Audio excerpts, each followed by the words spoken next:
Guys, আসসালামু আলাইকুম। Welcome back to my YouTube channel. আশা করছি আপনারা সবাই ভালো আছেন। আমি অনেক ভালো আছি। আজকের ব্লগ ভিডিওটি স্টার্ট করলাম আমি রাত 12টা থেকে। আমার অনেক লেট হয়ে গেছে। যাই হোক, আপনারা ব্লগ ভিডিওটি দেখতে থাকুন লাস্ট পর্যন্ত। ভালো লাগলে অবশ্যই লাইক কমেন্ট শেয়ার করে দেবেন। আমার চ্যানেল নতুন হয়ে থাকলে আমার চ্যানেলটি সাবস্ক্রাইব করে দেবেন। আজকে বাইরে ওয়েদার সবসময় মতো একই আছে, তেমন কোনো পরিবর্তন নেই। বাট রাতেরবেলা বাহিরে আরও সুন্দর লাগে দেখতে আর কি। কিন্তু এখন মেবি সবাই ঘুমায়, সব কিছু অন্ধকার হয়ে গেছে। এই পাশে সব বাসা অন্ধকার, এই জন্য আলো থাকলে আর কি ভালো লাগতো। অন্ধকার যেহেতু তেমন ভালো লাগতেছে না, এই জন্য যে আমাদের এই বাসায় ওনারা জাগনা আছে, তাছাড়া সব ঘুমায় গেছে। আমাদের বাসায় মনে হয় জাগনা আছে মানুষ, আর ওই বাসায় দেখেন মাত্র 2টা না 3টা রুম জাস্ট, তাছাড়া সব ঘুমায় গেছে। কারণ যেহেতু রোজার টাইম 12টা বাজলে ঘুমায় যেতে হয়, কিন্তু আমাদের ঘুমাইতে ঘুমাইতে সে রাত্রে 2টা বেজে যায়, অনেক সময় 3টাও বেজে যায়, আমাদের ঘুম আসে না। আমরা আবার 2টা-3টা বাজে ঘুমায় হচ্ছে আবার 4টার দিকে উঠি। আমাদের ঘুম একদমই কম হয়, কিছু করার নাই। যাই হোক, আপনারা ব্লগ ভিডিওটি দেখতে থাকুন লাস্ট পর্যন্ত। আমি হচ্ছে রাত থেকে স্টার্ট করলাম, এই ব্লগ ভিডিও কালকে সন্ধ্যা পর্যন্ত হবে। তারপর হচ্ছে আমি আপলোড করব ভিডিওটা, মানে সারাদিন কী করি না করি সব কিছু আপনাদের সাথে শেয়ার করি আমি। আমার আগের ব্লগ যারা দেখছেন তারা অবশ্যই দেখবেন যে আমি সব কিছু শেয়ার করার ট্রাই করি। আর যারা নতুন দেখছেন তারা তো বলতে পারেন না, এই জন্য আমি আবারও বলে দিলাম। আপনারা দেখতে থাকুন ব্লগ ভিডিওটি। আর এখন হচ্ছে এখানে আমাদের মাছগুলো দেখেন কেমন করতেছে। ওদের আমি সন্ধ্যার টাইমে হচ্ছে খাবার দিছি, আর খাবার দেওয়া হয় নাই, কারণ আমি যেহেতু খাবার দিছি আমার মনে হয়েছে যে বেশি দিয়ে ফেলছি, এখন এই জন্য আর দিই নাই এখনও। আম্মু ভোর রাতে উঠবে যখন তখন দিবে, আমি আর এখন দিব না। ওদেরকে সারাদিন খাবার দিলে ওরা সারাদিনই খাবে, বাট খেয়ে হচ্ছে ওদের সমস্যা ছাড়া অন্য কিছু হবে না। ওদের অনেক সমস্যা হয় খাবার বেশি খাইলে আর কি, ফুলে যায়, না হলে মারা যায়। এই জন্য খাবার কমই দিব ওদেরকে, বেশি খাবার দেওয়া যাবে না, মানে 4-5 বার খাবার দেওয়া যাবে না। একবার মানে সারাদিনে হচ্ছে 2বার দিলে এক বিষয়। আমি একবার দিছি যেহেতু, আম্মু পরে আবার দিয়ে দিবে। আমি সন্ধ্যার দিকে খাবার দিছি ওদেরকে। আপনারা দেখতে থাকুন ব্লগ ভিডিওটি, আপনাদের সাথে আবার দেখা হবে। এখনের জন্য হচ্ছে এতটুকু ভিডিও। যেখানে হচ্ছে রান্নাঘরও ক্লিন করে ফেলছে, একদম ক্লিন করা ডান। তারপর হচ্ছে এখানে মানে সবগুলো রুমই মোছা শেষ আর কি, যে সব মোছা শেষ। আমি ভিডিওটি স্টার্ট করলাম হচ্ছে দুপুর থেকে, সকালে আর ভিডিও মেক করা হয়নি। যাই হোক, আর এখানে হচ্ছে আমাদের পাখিগুলো আছে, ওদের সবাইকে আমি স্প্রে দিয়ে গোসল করাইছি মাত্র। সবাই গোসল করছে মোটামুটি, মানে অনেকেই গোসল করছে। কিন্তু দেখেন ককাটেল কিন্তু নিজের ইচ্ছায় গোসল করছে, তারপরও কীভাবে আছে, ও শুকাইতে পারতেছে না ওর শরীর। সবাই কিন্তু সবার শরীর একদম শুকায় ফেলছে, কিন্তু ও শরীর শুকাইতে পারতেছে না। ও কীরকম করতেছে, ও নিজেই গোসল করছে, তাও যদি এরকম করে। আমার সবগুলো পাখি গোসল করছে, প্লাস হচ্ছে সবাইকে খাবার দিয়ে ফেলছে। ওদের সব কিছু আর কি ডান একদম, ওদের আর কোনো ঝামেলা না। যে টিয়া পাখিকে আমি পেয়ারা দিব এখন, তাহলে ওদের সব কিছু ডান। আর এখন দেখেন গোসল করলে ওরা সবাই ঘুমায়, যারা যারা গোসল করছে সবাই ঘুমাইতেছে। ও গোসল করছে, ও গোসল করছে। ওরা গোসল করলে না সবাই ঘুমায় থাকে, আর যেগুলো গোসল করেন এগুলো চোখে তার ঘুম আসবে না, এটাই স্বাভাবিক। আজকে আমার টিচার আসবে না মনে হয়, আমি শিওর বলতে পারি না। বলছিল আসতে পারে, নাও আসতে পারে। আজকে যেহেতু ফ্রাইডে, সে স্যার বলছিল যে আজকে আসতে পারে, নাও আসতে পারে, আরেকদিন পরে উপরে। এখন ওনার তো পরীক্ষা, এখন ওনার যদি বলে কালকে পরীক্ষা আছে তাহলে আসবে, না হলে আজকে আসবে না বলছে। আমি বলছি না আসলে সমস্যা নেই স্যার, আজকে যেহেতু ফ্রাইডেটা বলছি, আজকের কথা বললাম। পরে এখন দেখি স্যার কী করে, মনে হয় না আসবে, কারণ আজান দিয়ে দিছে আজকে যেহেতু শুক্রবার। সবাইকে জুম্মা মুবারক। আমি যে কগাতেলটা চিন্তা করতে।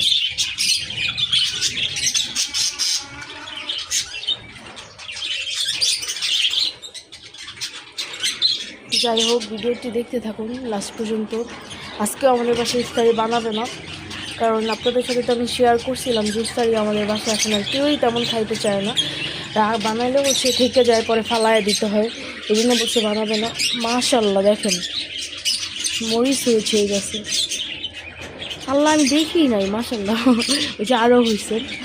ওই মরিচটা তো কোনো ঝালই না, এখন এই মরিচটা আর কী হবে কে জানে, বলতে পারি না। আপনারা দেখতে থাকুন। দেখেন সবগুলো গাছে পানি আছে, বাট এই গাছটা তো পানি নেই, এটা একদম কোনায় পড়ছে তো এই জন্য।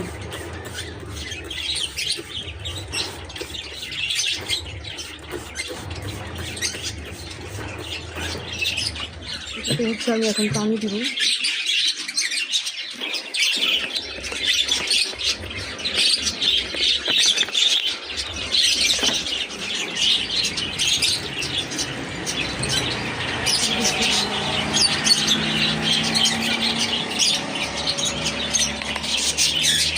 গাছগুলো শুকায় গেছে, পানি দিতে হয় প্রতিদিন, গাছে রোদ আছে দেখা দেখে মাত্র আমার গাছের সাথে লেগেছি। আমার হাতে এই যে জায়গায় জায়গায় স্পট, বাট আমি বুঝি না কেন কিভাবে হয়ে যায়, বাট আজকে তাও তো বুঝলাম। যাই হোক, আপনারা ব্লগ ভিডিওগুলো দেখতে থাকুন লাস্ট পর্যন্ত। তো সারাদিন কী করি না করি সব কিছু শেয়ার করবো আপনাদের সাথে। যে আমরা এখন একটু বের হয়েছি, আমরা আমাদের এদিকে বাজার আছে একটা, আমাদের বাসার সামনে, ওই বাজারে হচ্ছে যাচ্ছি। আমরা মনে হয় লাস্ট কবে বাসা থেকে বের হয়েছি বলতে পারি না, মানে রোজার আগে লাস্ট বের হয়েছিলাম, আর আজকে বের হইলাম এতদিন পরে, তাও বাসার এদিকেই যাচ্ছি। কিছুক্ষণ পর আপনাদের সাথে আবার শেয়ার করবো, দেখতে থাকুন ব্লগ ভিডিওটি।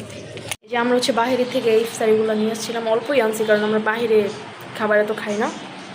আর এটা হচ্ছে এখন আমাদের বাসার নিচে দারোয়ানকে আমরা দিতে যাবো, এটাও দিব। আমরা ইফতারি বাসায় যেতে বানানি এগুলোই আর কি, এখন দিয়ে আসছি ওনাকে। আজানও দিয়ে দিবে, বেশি সময় নেই, পরে আপনাদের সাথে আবার শেয়ার করবো। এখানে হচ্ছে ভাত রান্না করা হয়েছে, আর ইলিশ মাছ ভাবছি আমি, আর কালকের মাংসর তরকারি আছে, প্লাস হচ্ছে খিচুড়িও আছে। তারপরে ভাত রান্না করছি কারণ সেহারির টাইমে তো খিচুড়ি খাইতে ইচ্ছা করবে না, এই জন্য। আমি ব্লগ ভিডিও করতেই পারি নাই তেমন, আজকের ভিডিওটা একদম শর্ট হবে।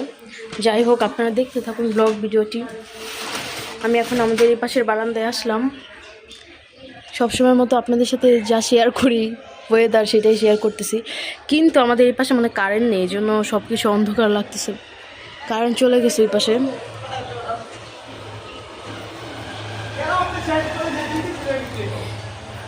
আমার কাছে ভালোই লাগে কারণ আমাদের বারান্দার লাইটিংটা অনেক জোস, এই কালারটা 3টা কালার, তো এই জন্য এটা মানে অনেক সুন্দর লাগে আর কি বারান্দায় আসলে।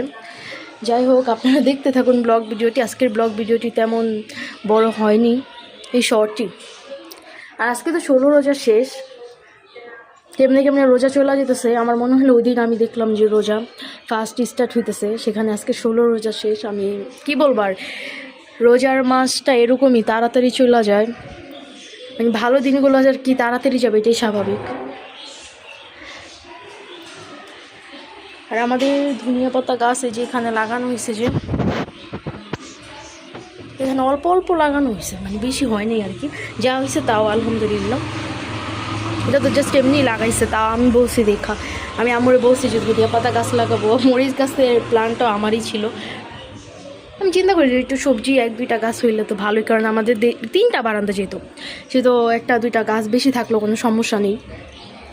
এটা চিন্তা করছি কারণ আমাদের আশেপাশে সবাই আমি দেখি সবজি গাছ লাগায় বেশি, কিন্তু আমরা ফুল গাছই লাগানো, মানে আমাদের বারান্দায় বেশি ফুল গাছই লাগানো হয়েছে, আমরা ফুল গাছই লাগাইছি আর কি সবজি গাছের থেকে বেশি। এই জন্য আমাদের কোনো সবজি গাছ ছিল না। আমি চিন্তা করছি যে আস্তে আস্তে 1-2টা দেখি চেষ্টা করব লাগানোর। আমরা মেবি বাসা এখন চেঞ্জ করবো না, কারণ আমার যেহেতু টিচার নেওয়া হয়েছে, এখানে টিচার যেহেতু আসে, আমরা এক বাসার মানে 3 জন হচ্ছে ওনার কাছে প্রাইভেট পড়ি। আমি মানে আমাদের বাসায় ওই পাশে যে ওই ফ্ল্যাটে ইউনিটের ওনারা একজন পড়ে, প্লাস হচ্ছে আমি এই পাশে মানে আমাদের 3 তলাতে আমরা 2 জন পড়ি, তারপরে 5 তলাতে আরেকজন পড়ে। এজন্য এক বাসায় যেহেতু 3 জন পড়ে, আমি যেদিকে যাইতে চাইতেছি ওই দিকে গেলে তো স্যার নাও যেতে পারে, কারণ ওই জায়গাটা অনেক দূরে এইখান থেকে। এই জন্য এখানেই থাকবো আমার পরীক্ষা পর্যন্ত। আমার পরীক্ষা স্টার্ট হবে এপ্রিলের 21 তারিখে, শেষ হবে মের 21 তারিখে, মানে 1 মাস একটানা পরীক্ষা হবে। এসএসসি পরীক্ষা এরকমই, সো একটু তো সময় লাগবে শেষ হইতে।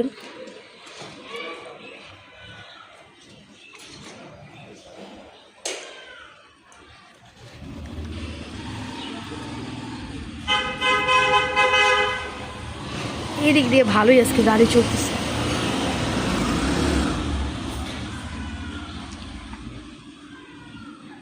আর এখানে যেহেতু কাজ চলতেছে এই জন্য এখানে সবসময় লাইট জ্বালানো থাকে। কী কাজ চলতেছে সেটা বলতে পারি না, বাট মনে হইলো যে কাজ চলতেছে। ওই দিন বাইরে গেছিলাম, পরে দেখলাম যে এখানে মানে কাজ করতেছে, কিসের কে জানে, বাট জাস্ট দেখছি দরজার এখানে একটা কাজ করতেছে, মানে তারটারও লাগাইলো দেখলাম, তখন বুঝলাম যে হয়তো কোনো কাজ টাজ চলতেছে বাসায়,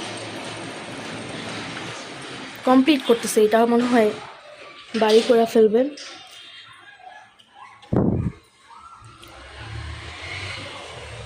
আর আমি হচ্ছে আমাদের পাখিগুলোকে ঢেকে দিছি। দেখেন কীভাবে গাড়ি চালায় মানুষ। যাই হোক, আমি আমাদের পাখিগুলোকে ঢেকে দিছি। ওদেরকে 3টার দিকে ঢেকে দেওয়া হয়েছে, কারণ কালকেও নাকি অনেক মশা ছিল। ইদানিং হচ্ছে 3-4 দিন ধরে এত বেশি মশা, মানে কি বলবো আর আপনাদের সাথে শেয়ার করার তেমন কিছুই নাই। মানে এই জিনিসগুলো তো শেয়ার করা যায় না, এই জন্য বললাম। অনেক অবস্থা খারাপ হয়ে যায়। তাড়াতাড়ি এই জন্য ঢেকে দিই, যাতে তাও একটু মশার কামড় থেকে বাঁচে ওরা, কারণ ওরা পাখি, ওরা তার বলতে পারবে না। আবার ওদের সামনে হচ্ছে কয়েলও দিতে পারবো না, এই জন্য ঢেকেই দিছি। আর শেয়ার করা হয় নাই। কালকের ভিডিওতে ইনশাল্লাহ ওদেরকে শেয়ার করবো আপনাদের সাথে। আজকের ব্লগ ভিডিওটি এ পর্যন্তই ছিল। আপনারা সবাই সুস্থ থাকবেন, ভালো থাকবেন। নেক্সট ভিডিও দেখার জন্য আমার চ্যানেলটি সাবস্ক্রাইব করে রাখবেন। আজকের ব্লগ ভিডিওটি এ পর্যন্তই ছিল। আল্লাহ হাফেজ।